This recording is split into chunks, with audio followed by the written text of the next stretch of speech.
what movies should have gotten sequels? Sequels? What do we mean? At least one. What are we talking about? Just movies that where it ended and you're like, I bet they're setting it up for a sequel because there's some legs on that.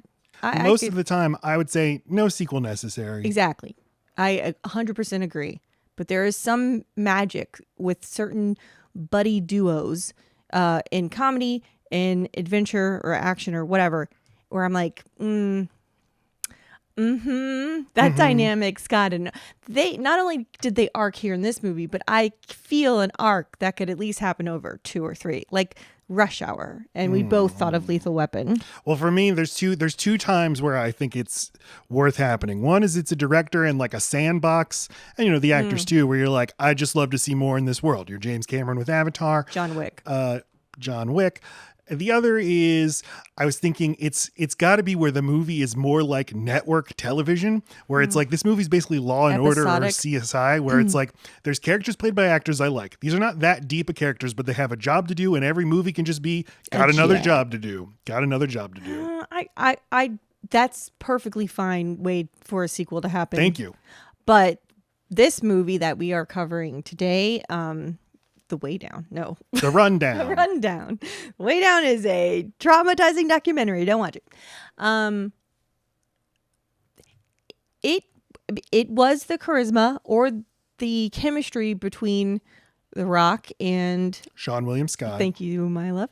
And the adventure that they had gone on and how vastly different their lives were in the very final scene or two of the movie, where I'm like, that's a big shift, that you guys are instantly different with each other in a way that I like, in a way that I thought was going to happen way earlier in the movie, but because it worked just fine to save it, I'm like, I could watch that again. Plus, there's unresolved business that's interesting. Not like, let's do the exact same thing that we did in Brazil, but do it in America.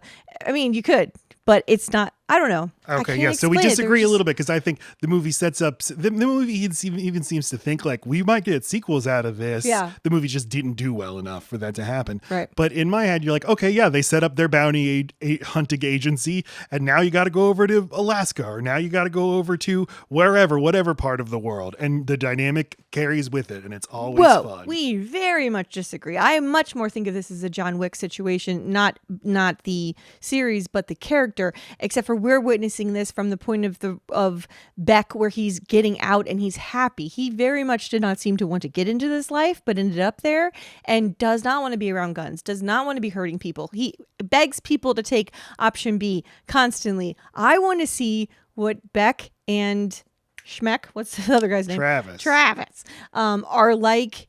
Trying to open that restaurant is very important to Beck. I want to see him open it. I want to see him working in it. And I want to see the dad from Travis coming in and fucking it up. All right, so the point of all of this is we watched The Rundown. That's the movie we're covering on the program this week. And we thought, we like this movie. And this is the rare movie where I think that should have gotten a sequel. So what are some other movies that should have gotten sequels? Matt, do you have a take on this? Yes. So you have your, and to be clear, we are not talking legacy sequels. We're not saying I want a sequel to The Rundown now. I'm saying I want a sequel to The Rundown in 2005. You missed your shot. I don't want a sequel to Master and Commander now. I want a sequel to Master and Commander in 2006, especially that movie was based on a series of 25 books. Dads for the rest of time will be taking naps through the Master and Commander farting it up. Part 3.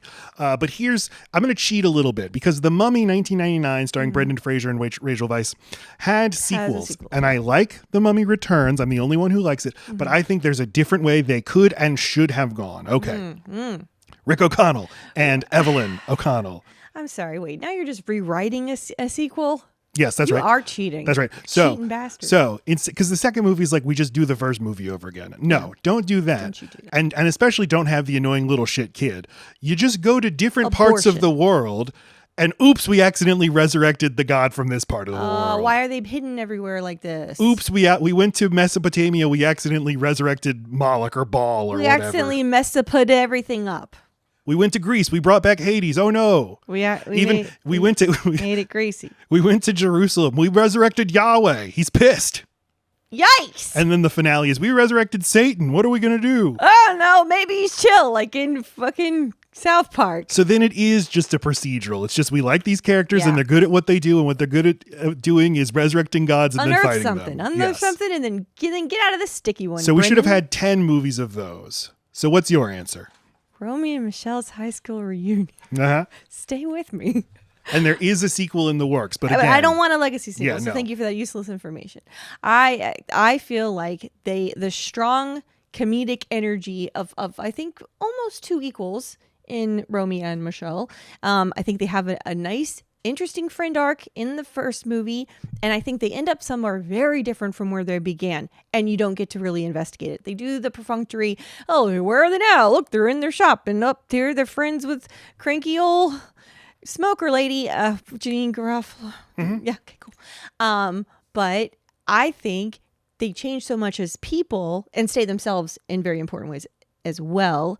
At the end of the first one, that there is something interesting about what do they look like while they are successful or trying to be more grown-up versions of themselves, and they're still going to be funny, and like their old lives are going to creep back in. They're going to have to start doing things like navigating when one of us is in a relationship or both of us. How do they get to the end of that? They do jump ahead in time a bunch of times in the movie, showing you their old selves. So, we'll just have to pretend that didn't happen because we don't know their future. That was a long answer. These are two strongly defined characters with great actresses playing them and playing them with great chemistry. And they're very flexible characters, and you can put them into all kinds of situations. Yes. And as we learned in our episode, those characters predate that movie. They were stage characters way before there was a movie. And even the title of the movie, Romy and Michele's High School Reunion, suggests, I guess this is a greater world that I just haven't understood so far. Right. So you even think like, there should be 10 different movies. Yeah. Romy and Michelle's wedding. Vegas vacation. Joint wedding. Yeah. They're pregnant together. All the things women do. They espionage together. They get their first anal bleaching together. All the things. Ladies love all of these things. So let us know, what are movies that you wish had gotten sequels? Not legacy sequels you'd like to see now. Which movies do you wish on the better version of Earth had gotten sequels? Unless you want to completely break all the fucking rules and just do whatever you want like Matt did. Say whatever you want. Bye.